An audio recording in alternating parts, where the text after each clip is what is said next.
ঝিনাইগাতীতে সাংবাদিকের জমি দখল করে স্থাপনা নির্মাণ ইউএনও নির্দেশ মানছেন না দখলকারী। আনিস আহমেদ। শেরপুরের ঝিনাইগাতী উপজেলা ইত্তেফাকের সংবাদদাতা খোরশেদ আলমের জমি দখল করে জোরপূর্বক স্থাপনা নির্মাণের অভিযোগ উঠেছে লুৎফর রহমান নামে এক প্রভাবশালী ব্যক্তির বিরুদ্ধে। লুৎফর রহমান উপজেলা সদর ইউনিয়নের দিঘিরপাড় গ্রামের মরহুম আব্দুল ওয়াহাবের ছেলে। এ অভিযোগ খোরশেদ আলমসহ তার পরিবারের লোকজনের। খোরশেদ আলম এ বিষয়ে প্রতিকার চেয়ে উপজেলা নির্বাহীর কর্মকর্তা বরাবর একটি লিখিত অভিযোগ দায়ের করেছেন। উপজেলা নির্বাহীর কর্মকর্তা আশরাফুল আলম রাসেল উক্ত অভিযোগের পরিপ্রেক্ষিতে জমির বিষয়ে প্রয়োজনীয় ব্যবস্থা গ্রহণের জন্য উপজেলা সরকারি কমিশনার ভূমি-কে নির্দেশ দেন।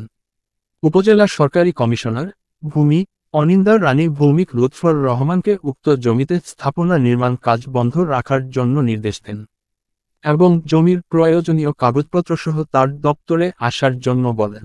কিন্তু উপজেলা সরকারি কমিশনার ভূমি নির্দেশ অমান্য করে লুৎফর রহমান তর্কিত জমিতে স্থাপনা নির্মাণ কাজ অব্যাহত রেখেছেন।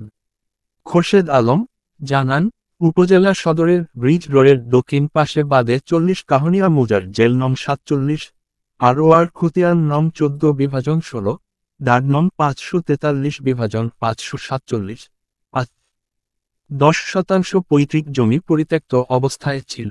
উক্ত জমির উপর দিয়ে ঝিনাইগাতী বাজারের পানি নিষ্কাশনের জন্য একটি ড্রেনও ছিল। অভিযোগে প্রকাশ, গত 5 আগস্ট সরকার পরিবর্তনের পর লুৎফর রহমান খোরশেদ আলমের অজান্তে জমির উপর থাকা ড্রেনসহ ওই জমিতে মাটি ভরাট করে পাকা স্থাপনা নির্মাণ কাজ শুরু করেন।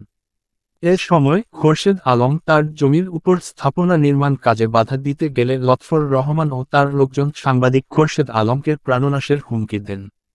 এ বিষয়ে ঝিনাইগাতী থানায় একটি লিখিত অভিযোগও দায়ের করা হয়েছে, কিন্তু থানা পুলিশের বিষয়ে কোন ব্যবস্থা না নিয়ে থানার ভারপ্রাপ্ত কর্মকর্তা বছির আহমেদ বাদল খোরশেদ আলমকে আদালতে যাওয়ার পরামর্শ দেন।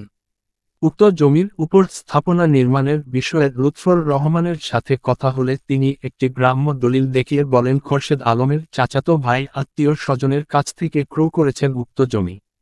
এ বিষয়ে খোরশেদ আলম ঊর্ধ্বতন ঝিনাইগাতী কর্তৃপক্ষের হস্তক্ষেপ কামনা করেছেন। স্থাপনা নির্মাণকারী লুৎফর রহমান বলেন, এই জমি 25 বছর পূর্বে আমার কাছে জমির মালিকরা বিক্রয় করে গেছেন। আনিস আহমেদ, শেরপুর।